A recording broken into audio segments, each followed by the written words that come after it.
नमस्कार। आमे समस्ते जानिछे विद्युत बिना आमर गोटिए मुहूर्त भी चलिबा कष्ट। किंतु केबे भाबिछंती एही विद्युत ही केतेबेले जीवन नहीं जाई पारे? हाँ, गोटे छोटो भूल आउ सबु किछि शेष। तेबे आजि आमे सेफ पावर ओडिसार किछि निर्देशावली को नै कथा हेबा, जहा बुझाइबो केमिति सुरक्षित विद्युत ही एक सुरक्षित जीवनर मूलदुआ। देखंतो, एही गोटिए लाइन ही सबु किछि कहि दोछि, नय कि आपणंकर सुरक्षा आमर प्राथमिकता। कारण प्रत्येक जीवन बहुत मूल्यवान। आउ आजि आमे जदि टिके सचेतन होइजिबा, तेबे आसंता कालिटा निश्चय सुरक्षित हेबो। चालंतु ए कथा को आहुरी भल भाबरे बुझिबा पई किछि सत घटना को देखिबा। आमर प्रथम कहानी गोटे बाहाघरर। भाबंतु तो गोटे बाहाघर जोंटी खाली खुशी आउ हस थिला, हठात सेठी कांदो बोबाळी रे फाटी पड़ेला। आखि बंद करी तिके भाबिबाकु चेष्टा करंतु। चारियाडे लोक, हसखुसीर माहौल, बर बेदीरे बसिछंती आउ कन्या धीरे धीरे आसुछंती। समस्तंक मुहरे खाली उत्साह आउ आनंद। किंतु सेई खुशी आउ चहल भितरे गोटे छोटो भूल, गोटे सामान्य असावधानता सबु किछि ओलट पालट करिदेला। बाहाघरर तरबर भितरे सुरक्षा कथाटा काहार मने नथिला। आउ जहा गोटे सुंदर मुहूर्त हेबार थिला, ताहा एक भयंकर स्मृति पाल्टी गला। आपण भाबुथिबे हेला कण? कथाटा हेला, बर जेउठी बसिथिले सेठी गोटे मैट पड़िथिला, आउ सेटा थिला ओदा। आउ ठीक ता तळे थिबा करेंट तारटा भी ठीक नथिला। बस ओदा जागा आउ करेंट जेमिथि एकाठी हेला, बरंकु एमिथि जोर रे शॉक लागिला जे खुशिया माहौलटा पूरा कांद बोबाळी रे बदली गला। तेबे प्रश्न तो उठिबो, एमिति एक भयंकर दुर्घटना को कौन सतरे एड़ाई दे ही नथांता? एहार प्रकृत कारणटा आउ कौन थिला? चालंतु देखिबा। एही स्लाइड्र बाम पटुकु टिके देखंतु। कारणगुड़िक एकदम स्पष्ट। ओदा जगारे लाइट व्यवस्था, खराब तार, ढिला कनेक्शन आउ काम आगरु किछि भी चेक न करिबा। उत्सवर व्यस्तता भितरे एसबु कथा काहार नजरकु आसेनी। आउ एहार समाधान डाणपटी अछि। ओदा जागर विद्युत को दूरे रखंतु, सबु तार आउ कनेक्शन आगरु भलगरी जांच करंतु, आउ हाँ, आर्थिक ठीक अछि कि नहीं निश्चय देखंतु।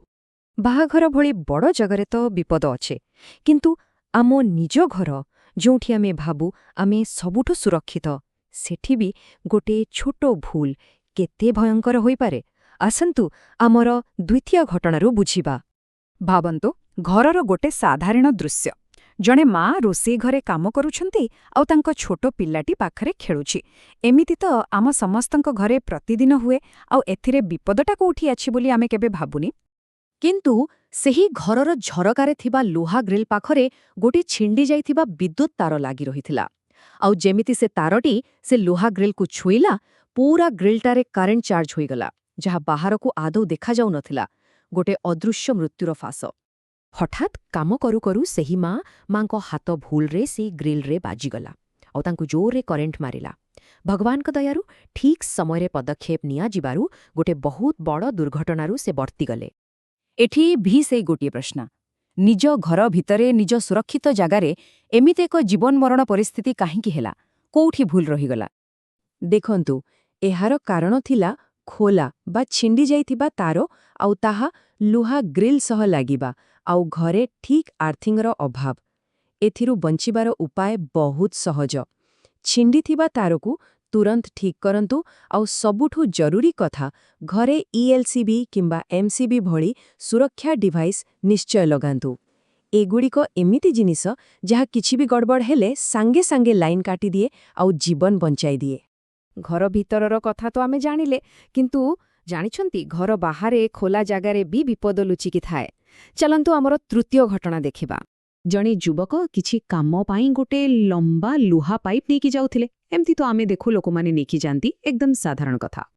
किंतु से निज कामरे एते व्यस्त थिले जे तांको मुंड उपरे जे हाई वोल्टेज करेंट तार जाइछि से कथा तांकर ध्यान ही नथिला।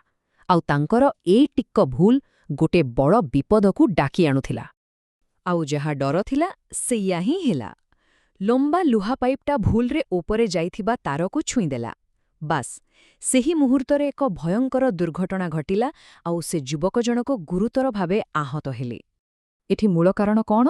ମୁଣ୍ଡ ଉପରେ ଥିବା ତାରକୁ ଖାତିର ନ କରିବା, ଲୁହା ଭଳି ଜିନିଷକୁ କରେଣ୍ଟ ଲାଇନ୍ ପାଖରେ ବ୍ୟବହାର କରିବା, ଆଉ ସୁରକ୍ଷିତ ଦୂରତା ନ ରଖିବା। ଏଥିପାଇଁ ସୁରକ୍ଷା ନିୟମଟି ହେଲା, ସବୁବେଳେ ହାଇ ଭୋଲ୍ଟେଜ୍ ତାରଠାରୁ ନିରାପଦ ଦୂରରେ ରୁହନ୍ତୁ, ଲମ୍ବା ଲୁହା ଜିନିଷ ଉଠେଇବା ବେଳେ ଟିକେ ଅଧିକ ସାବଧାନ ରୁହନ୍ତୁ, ଆଉ କାମ ଆରମ୍ଭ କରିବା ଆଗରୁ ଚାରିପାଖକୁ ଟିକେ ଭଲ କରି ଦେଖିନିଅନ୍ତୁ। ଏହି ତିନୋଟି ଯାକ ଘଟଣା ଅଲଗା ଅଲଗା ଜାଗାରେ ହେଇଛି, କିନ୍ତୁ ସବୁ ଭିତରେ ଗୋଟିଏ କଥା ଏକା। ଆସନ୍ତୁ ଏହାର ମୂଳ କଥାଟାକୁ ବୁଝିବା। ଏ ଗୋଟିଏ ଲାଇନ୍କୁ ସବୁବେଳେ ମନେ ରଖିବା ଦରକାର। ଗୋଟିଏ ଛୋଟ ଭୁଲ ବା ଟିକିଏ ଅବହେଳା ଗୋଟେ ବଡ଼ ବିପଦର କାରଣ ହୋଇପାରେ। ବିଦ୍ୟୁତ୍ ଆମ ପାଇଁ ଯେତିକି ଦରକାରୀ, ସାବଧାନ ନ ରହିଲେ ସେତିକି ହିଁ ଭୟଙ୍କର। ଏସବୁ ଦୁର୍ଘଟଣାର ଶେଷ କଥା କ'ଣ? ଜୀବନ। କାରଣ ଜୀବନ ବହୁତ ମୂଲ୍ୟବାନ। ଗୋଟିଏ ଛୋଟ ଭୁଲ ପାଇଁ କାହାର ଅମୂଲ୍ୟ ଜୀବନ ଯେମିତି ଚାଲି ନ ଯାଏ, ସେଥିପାଇଁ ସଜାଗ ରହିବାଟା ଆମ ସମସ୍ତଙ୍କର ଦାୟିତ୍ୱ। ତେଣୁ ଆମକୁ ମୁଖ୍ୟତଃ ତିନୋଟି କାମ କରିବାକୁ ହେବ। ପ୍ରଥମେ, ନିଜେ ସଚେତନ ହୁଅନ୍ତୁ। ଦ୍ୱିତୀୟରେ, ସୁରକ୍ଷିତ ରୁହନ୍ତୁ, ମାନେ ସୁରକ୍ଷା ନିୟମକୁ ମାନନ୍ତୁ। ଆଉ ତୃତୀୟରେ, ନିଜ ଆଖପାଖ ଲୋକଙ୍କୁ ମଧ୍ୟ ସଚେତନ କରାନ୍ତୁ। ଶେଷରେ ମୋର ଗୋଟିଏ ପ୍ରଶ୍ନ।